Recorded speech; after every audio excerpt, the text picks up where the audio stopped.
Hail, most holy Virgin Mary, Mother of God and our Mother, intercede for us and for the holy souls. Intercede for all of our people.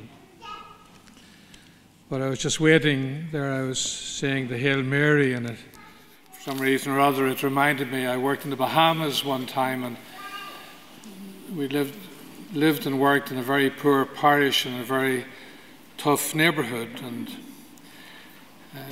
people used to come for help at various times. But this lady came one day who had 5 or 6 children, and she was trying to feed them on her own. It was really a tough life for her, but we used to help her. But she came this day, and I had to ask her, say that again, please, just again, maybe 4 or 5 times before I could hear what she was saying. And what she was saying was, I've just come to hail thee. I've just come to hail thee. I've never heard it before or since. I've just come to hail thee. And you know something? That changed how I said the rosary. It changed how I said the rosary. To come to hail my mother, to hail Mary, to spend some time with her, it changed how I said the rosary. And today, the readings for today are very beautiful, and they speak of, or at least a good introduction to what I'm going to talk about. We have, for example,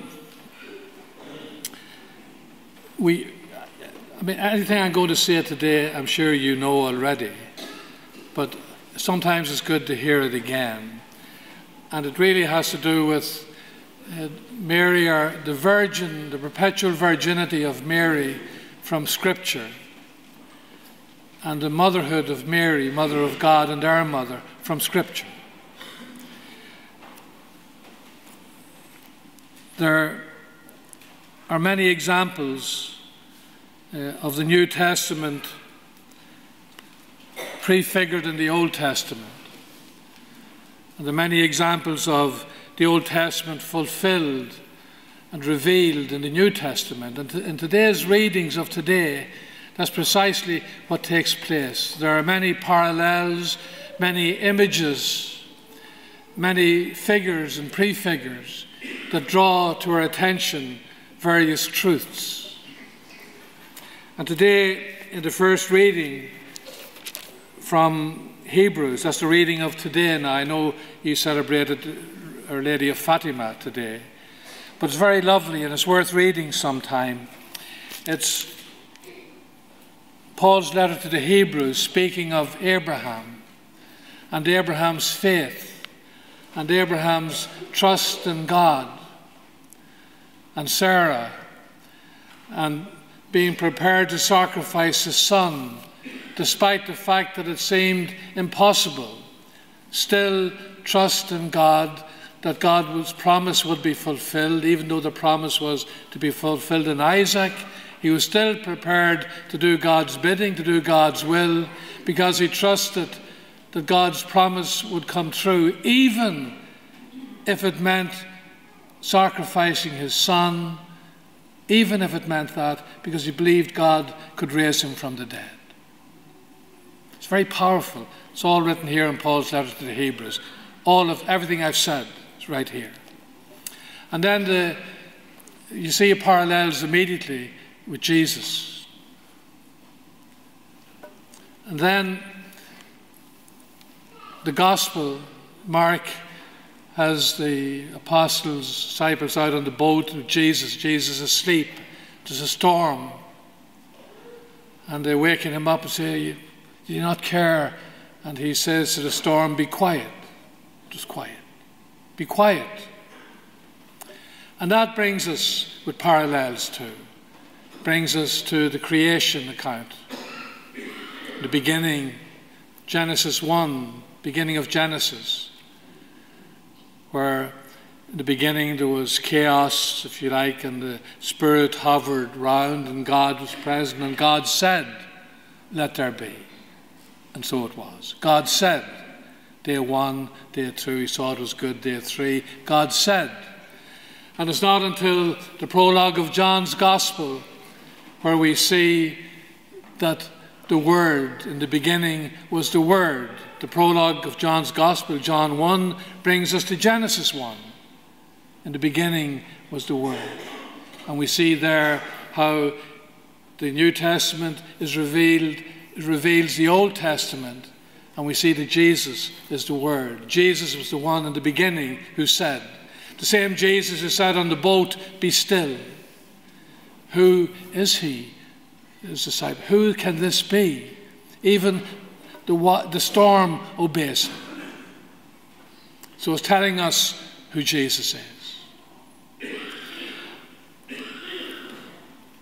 There are many prefigurings, many. This is just, in fact, the first one, because it's right there in the first few verses of Genesis. Now, whenever we speak of Mary, we always speak of her in relation to Jesus, always. She is who she is in relation to Jesus. If we take the motherhood of Jesus, we see that Our Lady appeared in John's Gospel. Do you know how many times she was present in John's Gospel? You do. If you think you do. She was present at Cana, and she was present at the cross twice. Mary is only present twice in John's Gospel. And there are several things that we need to remember now when we do that, or take note of. One is that Jesus called her woman. On both occasions, he said woman. Now, when you hear that, what you need to be thinking in your mind, are there any other occasions where we hear the term woman? Woman. Because many people would have considered Jesus to be rude, perhaps. Anything but. Because if you listen to John's Gospel, you will see that John never calls Mary by her name. He never calls her Mary. What does he call her? Jesus called her woman. John calls her the Mother of God, or his mother, but never Mary. And he calls everybody else by their name. Mary of Clophas, Mary Magdala. Many people are called by their name, but not the most important, Mary, the Mother of God. Only called the Mother of God and his mother. And another thing that's important to remember as well, because very significant later on as well, is that John doesn't identify himself as John. He doesn't call himself his name. What name does he call himself? The beloved disciple. Very important, the beloved disciple. So immediately, that should bring our antennas up. We should be thinking, what's going on here? And we'd be right to do that. We see in the prologue of John's Gospel, and this will bring us back to Genesis. What I'm going to speak to you about is very simple, and you don't have to take notes because you'll remember. And it is in John's 1 and 2, and in Genesis 1 and 2. And everything I'd say is very simple and very clear and very much to the point. In John's, you have, in the beginning was the Word, and the Word was with God, and the Word was God. All things came to being through him, and nothing, it goes on. It's very lovely. And then it goes on to, I think, verse 25, and it says, the second day. Right? It doesn't say it in the beginning, so the beginning is the first day. Then it says the second day. Then it goes on to verse 29 and says the third day. And then in verse 34, I think, it says the fourth day. So then you're looking for the next one's going to be the fifth day. But it's not the fifth day. What happens next? The next is chapter 2. It's the wedding feast of Cana. And what it says, what John says, on the third day, there was a wedding at Cana. So here we have the beginning, day 1, the next day 2, the next day 3, the next day 4, and 3, day 7. Okay? Go back to Genesis, because John was reading Genesis. Genesis was revealing what John was saying. And you have the creation account in Genesis. And God saw all that he had made, and it was good. And day 1, and day 2, and day 3. And day 6, he made man and woman, male and female. He made them. In his image, he made them. In our image, we see here again the triune God, the plural God, as it happens. The triune God. It's only in John that we realize we see the plural God. Let us make man in our image. But that's not what I want to talk to you about. What I want to talk is that on the 6th day, male and female, he created them. And then on the second creation account, on the 6th day, you had that beautiful account where God had created Adam, and he wanted a helpmate for Adam. So he put Adam to sleep, and he took his rib and created Eve. And Adam woke up out of his sleep, and he saw Eve, and he said, I wrote it down so I'd get it right. I hope I wrote it down. Adam said, this at last is bone of my bones, flesh of my flesh. She shall be called woman. She shall be called woman. The other time where she's called woman is in Revelations. The heel, her head crushing the heel of the serpent. She woman. And what happened straight after that? Immediately after that, we have the wedding account of Adam and Eve. Man leaves immediately. No introduction. She shall be called woman. Man leaves his father and mother and clings to his wife, and they become one flesh. So here we have in the creation account a very clear figure of Adam and Eve, prefiguring Jesus and Mary. Because we have Jesus saying woman, and the two occasions he says woman is at the wedding feast of Cana, at the marriage. It's not an accident, at the marriage celebration. And if you read that wedding feast of Cana, there's no information much about anybody. It doesn't tell you who's getting married or what's going on, or it just says Jesus was there, the mother of Jesus, and Jesus was there. And then Mary's commandment. What is Mary's commandment? Do what he tells you. Do what he tells you. Remember that. Remember that. Do what he tells you. That's always will be. That's her commandment. That's what it always will be. Do what he says. Do what he tells you. And you have this reality of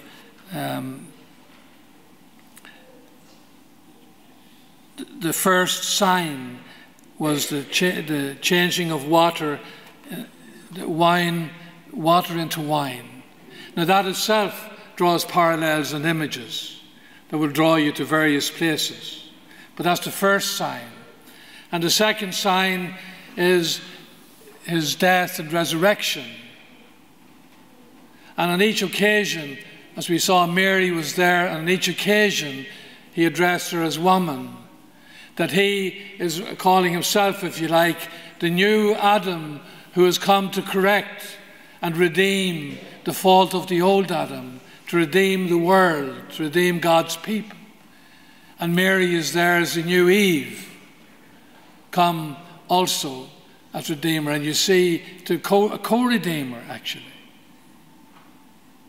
with Jesus. It's a very powerful, very beautiful reality.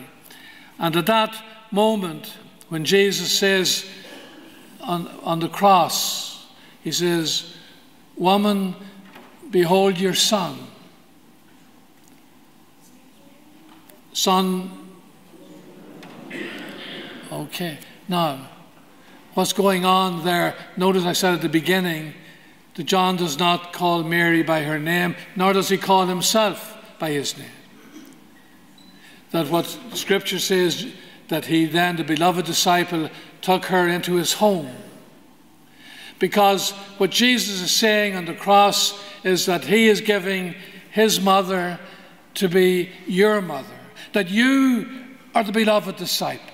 You are the beloved disciple. That's what John is saying. Otherwise he would have called himself by name and John took her. He says, John recognized himself as a sign of, and he even says that this is the first sign, this is the sign, drawing our attention to the sign. And what is the sign?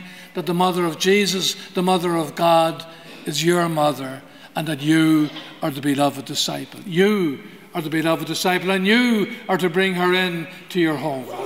You are to bring her in. She is to be your mother. You are to love her as you love your mother, because she is your mother. Pay attention to her. Come and spend time with her, because that's one of the most beautiful revelations of the Scriptures, really, is that you are the apple of his eye.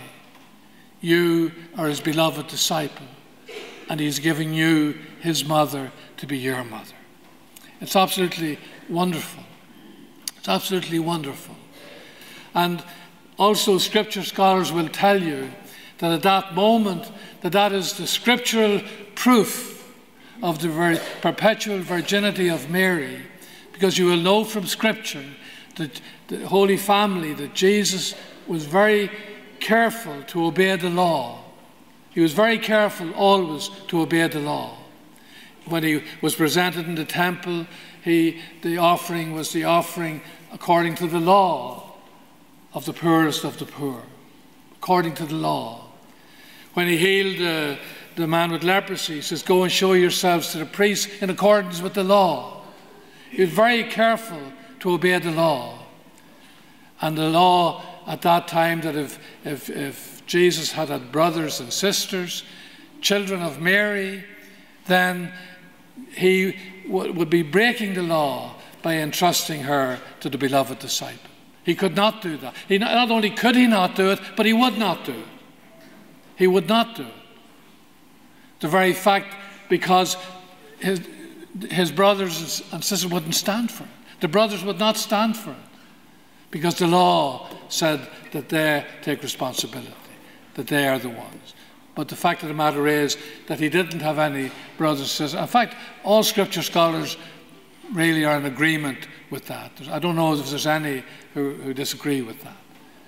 If people who don't know anything will talk differently. But anybody who has any wee bit of knowledge at all realizes that Mary was the Virgin Mother of Jesus, and that if he would have had to hand Mary over, so to speak, and trust Mary to his big brother, if he had a brother. But I mean, you don't have to be a brain surgeon to work all that out. You know, I mean, at home, for example, where I come from, the village I come from, people will say, they use the same word with different meanings. Like I've heard people saying, well, so-and-so's a friend of. And when I was young, I thought it meant that they palled around together. But it's not what it meant. It means they're relatives. If somebody's a friend, if Mrs. Duffy's a friend of Mrs. Malloy, it means they're second cousins or third cousins or something like that. On the other hand side, if somebody says, well, he's a good friend of, it means to pal around together. It doesn't mean they're relatives. It means to pal around together. People use the term brother very easily in our society. I worked in the Middle East, and the term brother was used for people who came from the same country, same side of the mountain, even the same country, even the same area, not necessarily the same country. And they used the term brother. They weren't blood brothers, they weren't from the same mother or father, but they used the term brother. It's very common, and it's used in the Scripture is to denote Jesus' cousins. and is seen, this particular text is seen as a proof of Mary's perpetual virginity. So today, really, we've just come to look through the Scripture just a little bit, and it'd be a good opportunity when you go home or in the next week or so to take a look. Look through Genesis 1 and 2. Look through John 1 and 2. Listen to John bringing out the meaning of Genesis. Listen to what he's doing and how it is, and you will see the truth of our faith coming alive. It's very, very beautiful. So when we come to say, Hail, Most Holy Virgin Mary, Mother of God and our Mother, we are proclaiming an eternal truth. Hail, Most Holy Virgin Mary, Mother of God and our Mother, intercede for us and for our people and for our holy souls.